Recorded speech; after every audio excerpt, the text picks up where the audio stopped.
Let's go! Let's go! Your Washington football team are the 2020 NFC East champs.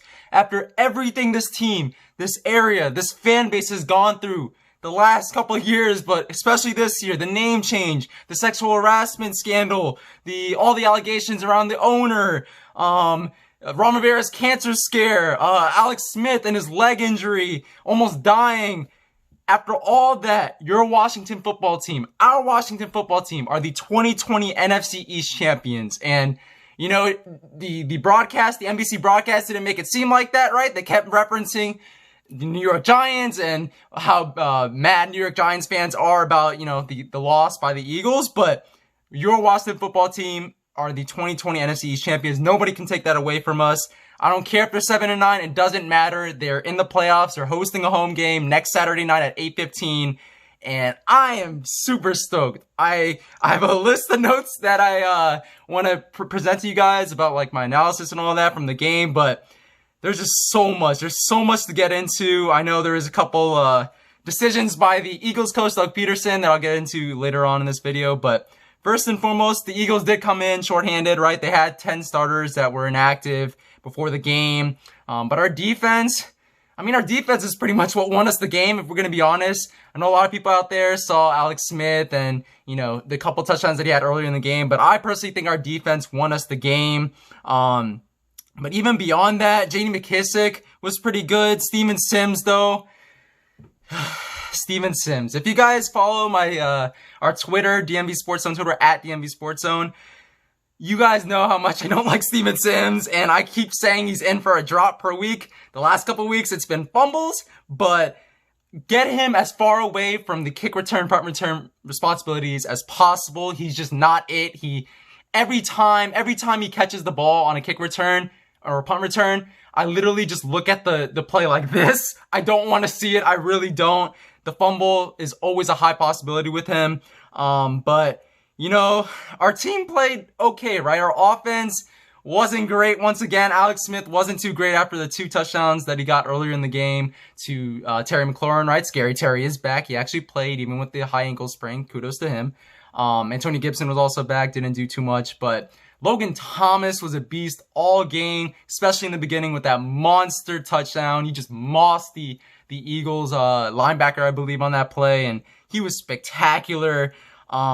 Cameron Curl, guys, we talk about this every single week. Cameron Curl is a stud. He's arguably the steal of the 2020 NFL draft. We got him in the 7th round, I believe, pick 216. And this man has been balling out week in and week out. He has solidified the starting strong safety position, a position that we have tried to solidify for so many years. We tried to dish out a bunch of money, Landon Collins. That didn't really work, to be honest. Now we're pretty much stuck with him. $17 million cap hit next year. Might try to move him down to outside linebacker, as we've been talking about what it feels like every single week. But Cameron Curl is an absolute stud, and we have 2 of arguably the best defensive rookies in the NFL on our team, and I'm stoked about that. Kyle Smith, man, please try to get him here long term. Let him stay here because he's done a really good work, you know, in the late rounds of the draft. We even saw Chase really get an extension earlier in the week. Make sure to go check out the reaction video to that earlier in the week. But yeah, Cameron Curl was a stud. With the Eagles, though, there were a bunch of, I don't know. Jalen Hurts is a very weird type of quarterback because he did get 2 rushing touchdowns, but was pretty limited through the air and really was limited through the air the last couple of weeks. Made some mistakes, right? Threw a pick this week once again. But, you know, his mobility did hurt us earlier in the game, especially when the Eagles did score 14 straight points, 2 straight touchdowns. But, yeah, on our side, though, just too many penalties. Too many penalties. Everybody talked about this on Twitter. A lot of those penalties, in my opinion, and I know in the opinion of a lot of Washington football team fans out there, were not warranted. I believe there was one penalty across the middle of the field that was called on Cameron Curl, I believe. They mentioned 31, the referees did, and I don't know why. Zach Ertz completely shoved him. If you looked at the replay, right, they only showed a quick glance at the replay right after the play, but I don't know why they called it on us. I really don't, but who cares, man? 20-14, we still ended up winning. And nobody can take that away from us. Alex Smith, though, I did talk about him not doing so well, but I think the thing that hurt him the most and hurt our entire offense really was the lack of mobility by Alex Smith. And I'm not just talking about design runs or just outright scrambles. I'm just talking about like mobility in the pocket. You could really see that his feet were just not moving too much, not really moving well. And that's going to be a problem next week when we officially play the Tampa Bay Buccaneers, especially with the very elite defense that they have. I know it's not super consistent week in and week out, but they're a very top-notch defense. They have playmakers. They have Devin White. They have a bunch of good linebackers. They have Carlton Davis at cornerback. They have a really good secondary. So it's gonna be tough. It's gonna be tough next week. But even before that, though, again, our offense didn't do too hot after the first 2 touchdowns that we scored. We only end up scoring 20 points in total. But again, our defense carried the way, man. It really did. The Eagles defense on the other end wasn't actually too bad throughout the game. Their D-line especially was not opening up running space at all for our running backs. I believe Antonio Gibson and J.D. McKissick were held under 50 or 60 rushing yards, respectively. And that tells you just how much the Eagles were able to contain the run this week. But we were able to do that as well. So it definitely helps there in order for us to secure that W that we ended up securing.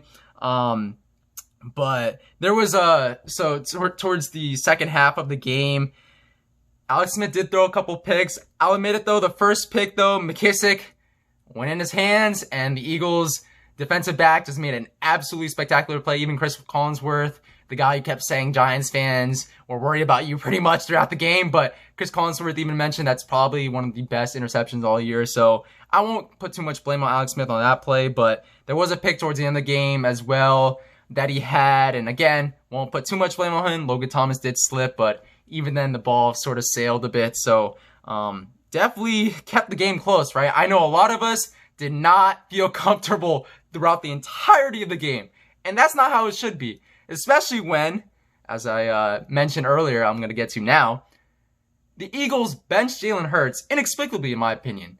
It was a one-possession game, I believe, at that point when they benched Jalen Hurts, and maybe they're trying to get better draft standing and have a higher draft pick, but at that point, it's a one-possession game. Try to win it, right? Earlier in the game, they went for 2, and again, an inexplicable decision in my opinion. They should have kicked the field goal to tie the game at that point. I believe it was 14-17 with us leading, but like legit, I really don't understand the quarterback decision that they made, but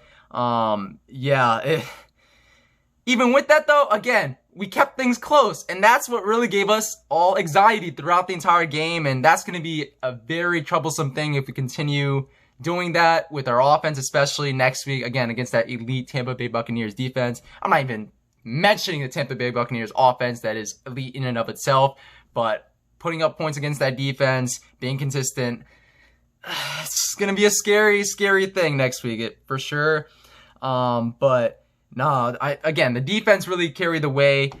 Jeremy Reeves, my guy, the guy that I met in training camp, I told you guys in 2019, very nice guy, and he got an interception today.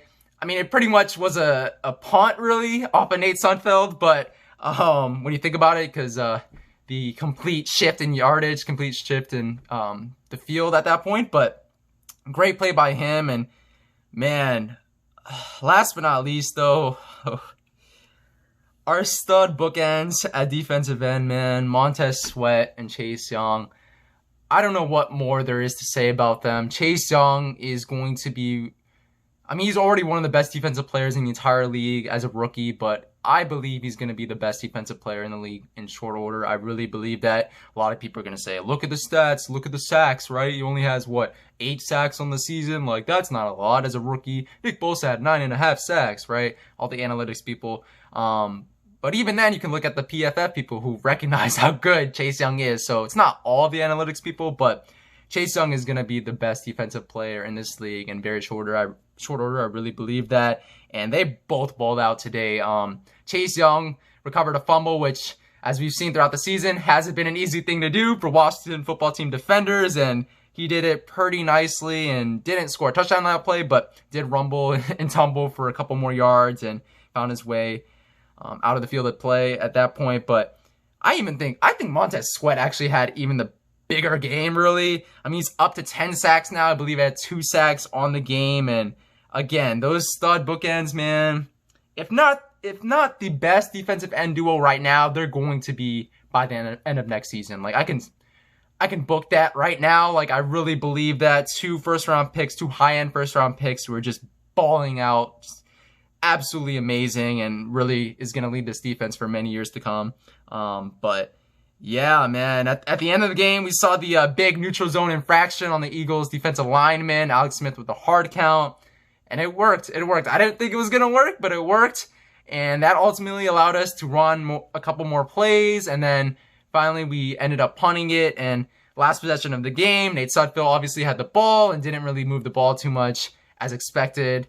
You know, the 6th round pick, I believe, by the Washington Redskins at the time in 2016, but nah, man, this is exciting, man. First time since 2015 since we have been in the playoffs, and first time since 2015 that we've been the NFC East Division champions. And I know a lot of people out there who are not watching football team fans are going to be like, I mean, you guys are 7-9, right? Like, you guys made the playoffs, but us WFT fans, Redskins fans, whatever you want to call us, we know that this is not a very common occurrence, especially us young fans. So we'll take this any day of the week. And if you told us before the season that we were going to be 7-9 and we were going to make the playoffs, everyone would take it. Everyone would take it. You know, before the season, I said we were going to have 6 or 7 wins. Ultimately, we ended up in that range, right? We had 7 wins this season, but even beyond that, I did not expect us to be in playoff contention, but with the way the division was, we were, and we're in the playoffs now, man. Washington football team.